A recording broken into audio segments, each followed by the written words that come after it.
Captain's log, stardate 5468.2. A request has been received at Starfleet headquarters from a recently contacted civilization, the system of Marpaplu, for accreditation as an associate member of the United Federation of Planets. The Enterprise has been ordered to Marpaplu to consider final processing of the Marpapluan application. What are the Marpapluans like, Captain? This will be the first time we've ever met one in person, Mr. Scott. But from the records I've reviewed, they're supposed to be remarkably good-natured and friendly. Stand by to energize. Standing by, Captain. Message from the surface, sir.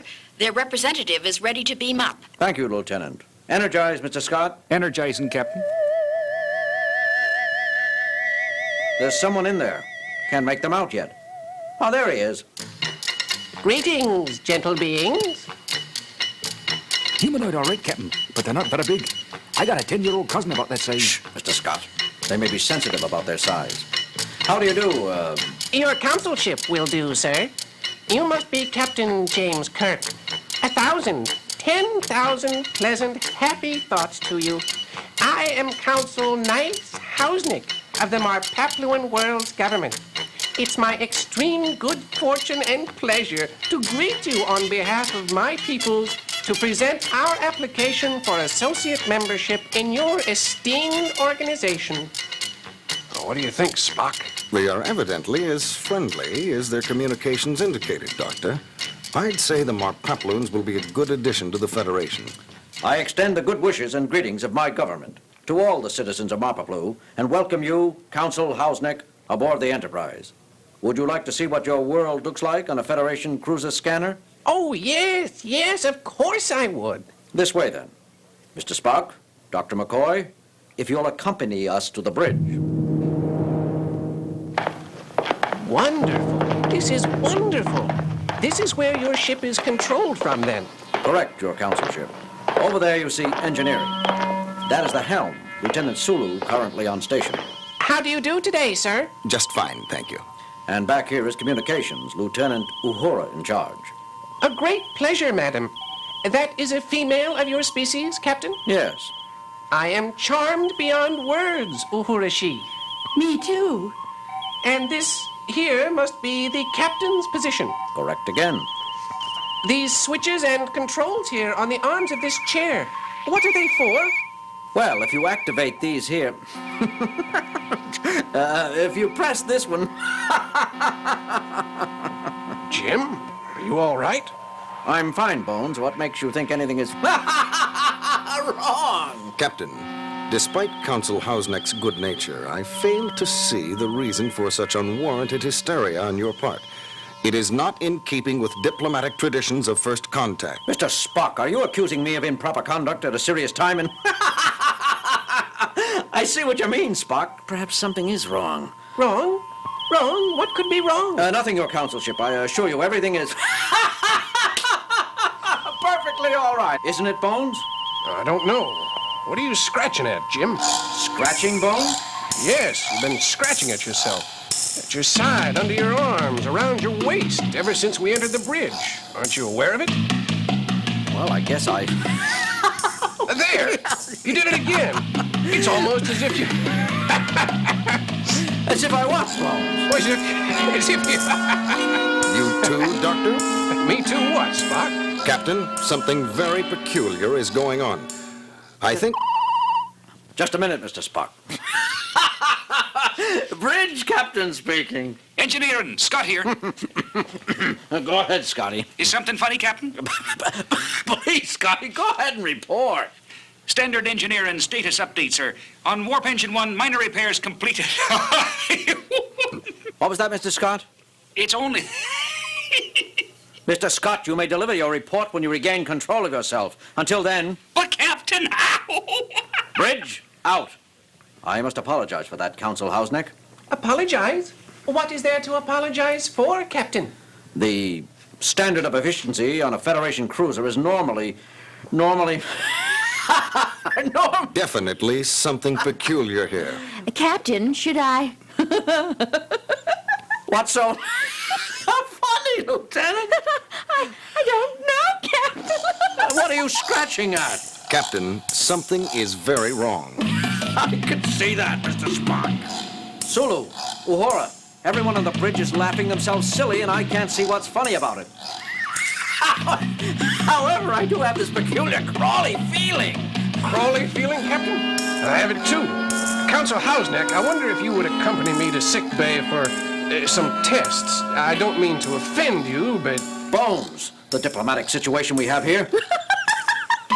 Captain, reports are coming in from all over the ship, every deck and section. Outbreaks of uncontrolled laughter accompanied by persistent itch-like tickling all over the body.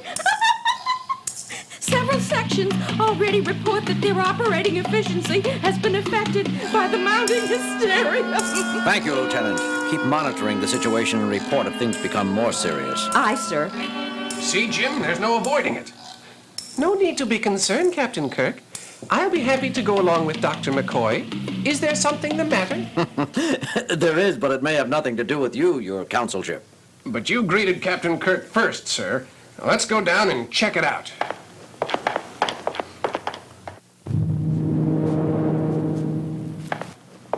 You found something, Doctor? I think so, Spock. Come over and have a look through the microscope, Captain. It looks like hundreds of tiny bugs, Bones. That's exactly what they are, Jim. They exhibit many characteristics of fleas, but they're much smaller and tougher. I've tried everything in our anti-bug arsenal. Our most potent poisons don't even make them sleepy. Now, the first sample was taken, with his kind permission, from Council Hausneck's skin. This one's from my own epidermis. Bugs? Let me see. Why, they're only Meegees. Meegees? Naturally. Everyone has his own quota of Meegees. Don't they? Don't you? I am sorry to have to inform you, Consul Hausneck, that Meegees appear to be unique to Marpaplu. Oh, dear. Oh, dear, oh, dear, oh, dear. We've always had Meegees, so we've always assumed everyone had Meegees. Well, everyone on board has them now. And while I'm sure you'll get along fine with your Meegees, your council ship, we have no desire to share them with your people. This laughter is physically dangerous. Some of us are already so weak we're in danger of laughing ourselves to death. Just because Meegees seem to tickle rather than bite, that makes them no less dangerous to us. Oh, sorry, sorry, sorry, I am, had we known. Yes, but you didn't. It's too late now. The entire ship has been affected. Don't your Meegees ever trouble you? I don't see you scratching them. Scratch? But why? Our Meegees never move about nervously on us. We keep them quite happy. Meegees thrive on happy thoughts. If you will think only happy thinking, they will stop moving about on your bodies and trying to make you happy. So that's it. The Meegees are emotional parasites feeding on the contentment of their hosts. Wonderful. But how can I think happy thoughts when I'm getting madder and madder? See, Captain, the angrier you are, the harder the Meegees move, tickle, trying to force you into a happy mood. Even a well-meaning parasite is still a parasite. Consul Hausneck, why not rid yourselves of these Meegees? Why would anyone want to rid themselves of Meegees?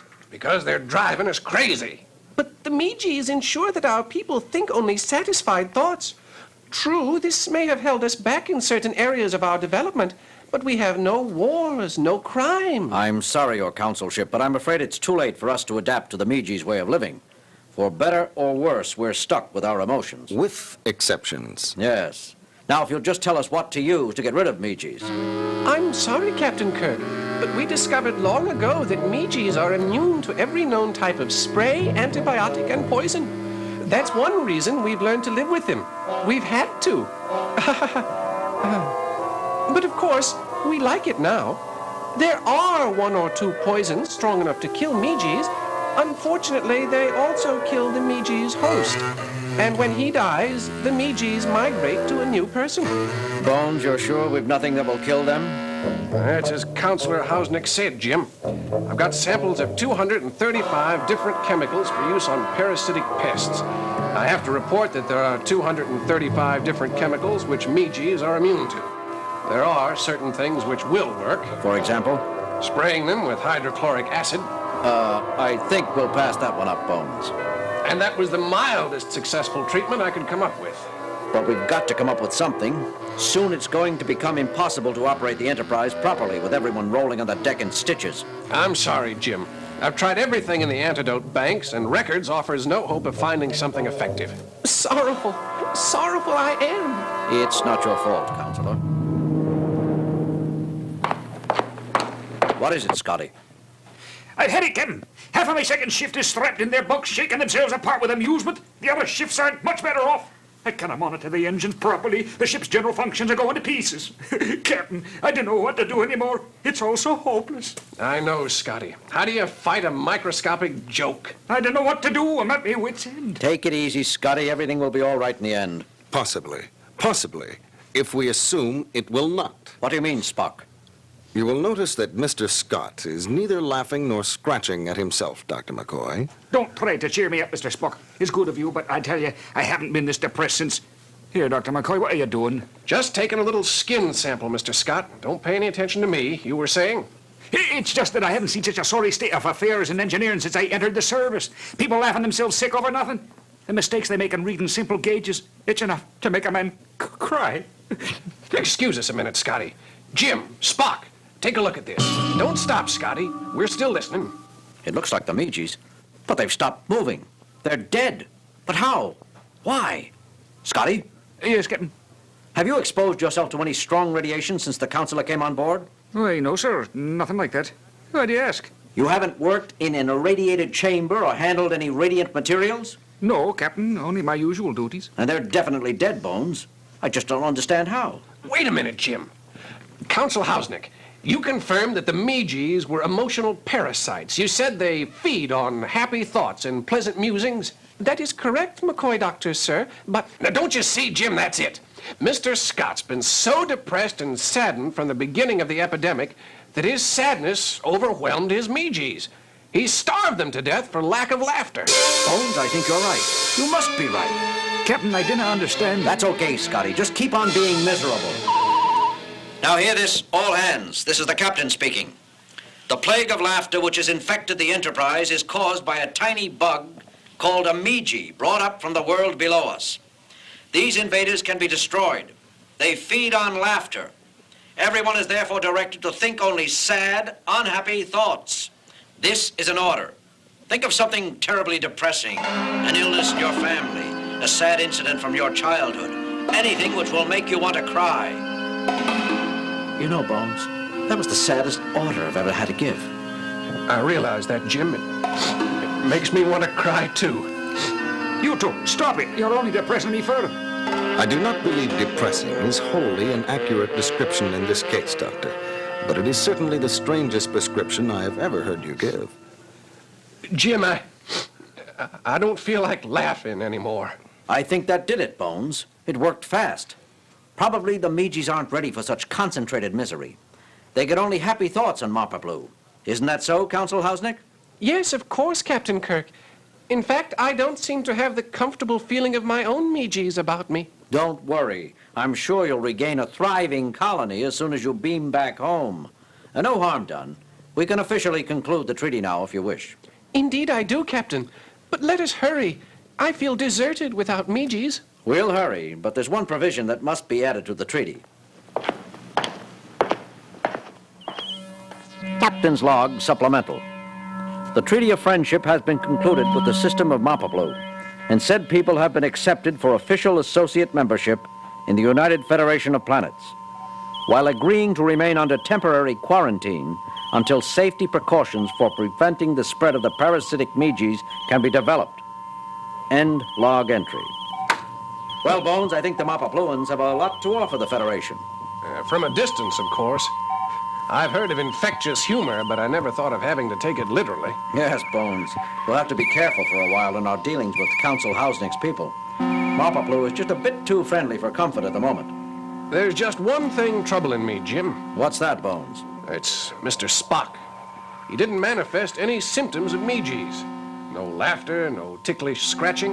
Then he must have been infected as well. Is it so surprising that the superior Vulcan system should prove immune to a disease affecting lower physical orders?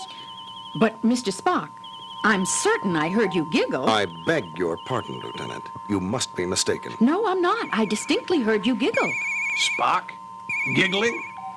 Come on, Spock. Giggle for us again. Dr. McCoy, I do not will not, and never have giggled. And now, if Lieutenant Uhura has had her fun, I have important work to attend to.